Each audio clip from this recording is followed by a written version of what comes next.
Orchestra Hall, Minneapolis. And this is Leigh Kamman, and across from me is Anita O'Day. And Didn't I see you in Monterey?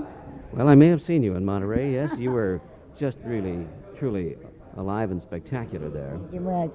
And tonight, this being a night devoted to that intangible called nostalgia, I must ask you, when you go out and perform and you do that set with Ray McKinley, and which used to involve people like Little Jazz, Roy Eldridge, what sort of images go through your head?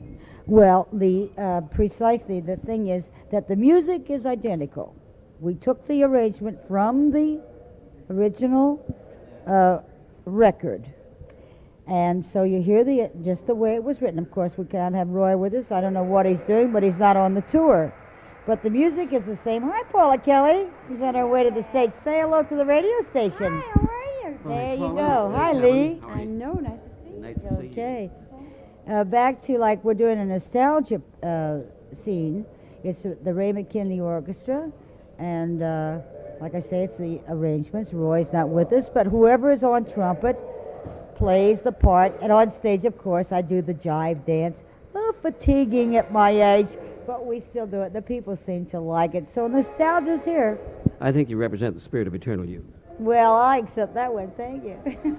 Anita, back in those days, if I mention Gene Krupa, what comes to your mind first? Well, I was with about 6 bands from 39 to about 46. And can I mention the bands? Absolutely. All right. The first band I ever performed with, maybe you never even heard of him, but he had a tune out there called The Hucklebuck, A Sleigh Ride in July. What was it called? His brother was the Warner's person. I wasn't with him very long, and the band's on stage right now. It's really diverting me. I'll come back to it. The second band was Gene Krupa. But just before that was this band I was trying to think of. I can't think of it now. Then I was with Stan Kenton. Then I was with Woody Herman. Then I went with Benny Goodman. That's 5 right there. And when I mention Gene Krupa, what do you say? I say that was the swingin'est band that I was with. At that time, Little Jazz was on the At back. any time. You ready for this? Columbia this year re-released 24 sides of tapes that were never released throughout the entire time that we were with Columbia. What were some of those titles? All right. In the middle of May. A delightful. Do you know it? Yes. Well, there it is, and I'd even forgotten about it. It's a beautiful. Oh, some of them have been released, but they're all on one, and you just sit there and kind of listen to them. Harriet, Green Eyes, Massachusetts, Skylark. Skylark, Let Me Off Uptown, Things of the Boogie Ride, but they're just one right after the other, you know. What was the original question? I'm going to think of that first band I was with. No, I'm not. I wish you would, but maybe it'll be next Tuesday, and we'll pick it up then. Anita O'Day, we'll think of that band, and I'll be back to talk with you in just a few moments. Thank you kindly. Anita O'Day backstage, and you can hear the sounds of the 40s, and this is Orchestra Hall in Minneapolis.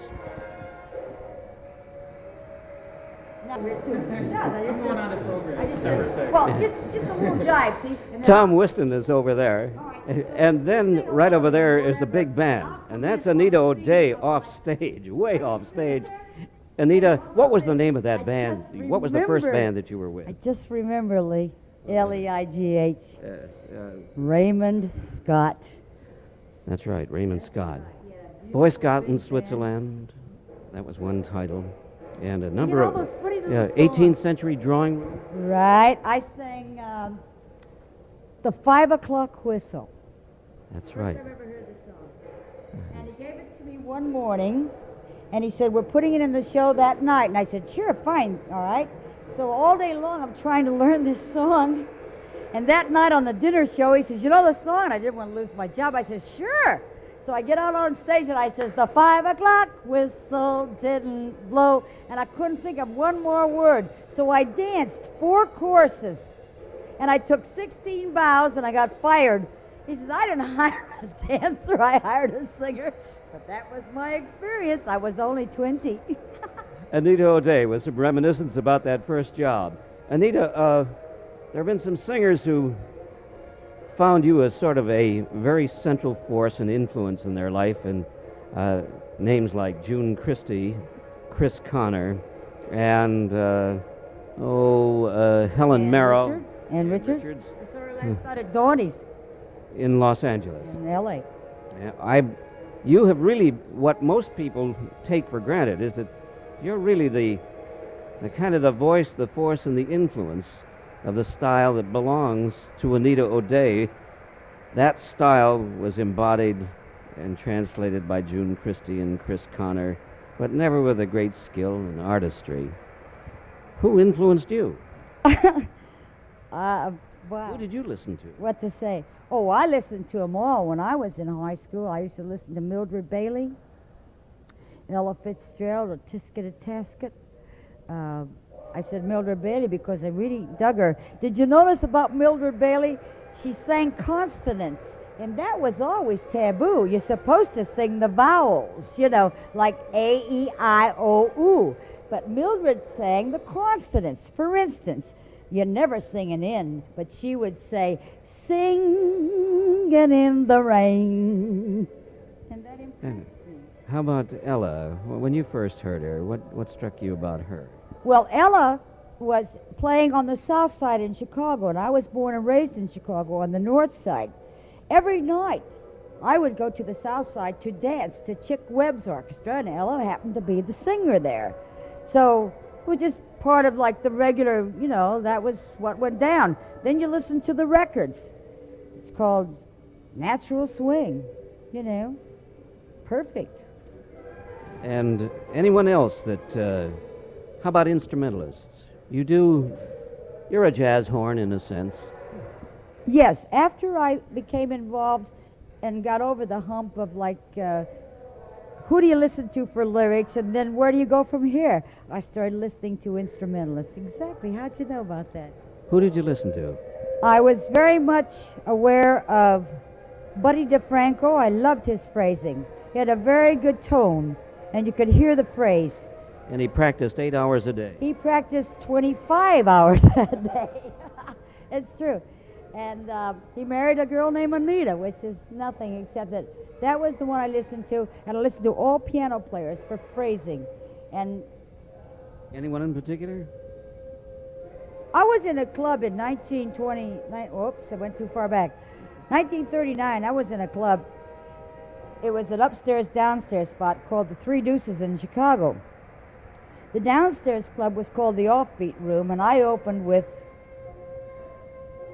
Wingy Manone. Oh, my, that great trumpet player and voice. And I would do my 3 or 4 tunes in the show 3 times a night. And between sets, I'd run upstairs to hear this piano player that I thought was sensational. No big thing. He just played. There was some people at the bar, and that's it. His name was Art Tatum. I thought he was really in there, And those whipping and Baby arpeggios. Dodds was on drums. And these are the influences, the sounds that got into your head. I thought everybody swung in those days, yeah. I just didn't know the difference, till you get up and out there in the world, and then you find that it isn't really like that, But I try to hang to the original, let's get it together and swing, because that's what makes the people happy. And you are, in a sense, a That's trumpet. what we're trying to do these days with the Ray McKinley music from the 40s, of which we have Paula Kelly and the Modernaires from the original Glenn Miller crew, Ray Eberly, who was with Gene Krupa, and Tommy Dorsey, and then, of course, Cab Calloway, who was out there before all of us, and he's doing a marvelous job. It's a magnificent collection of musicians and showmen. Anita O'Day, thanks much for your time and your spontaneity. Thank you. And your personality and your skill. Thank you. See you soon.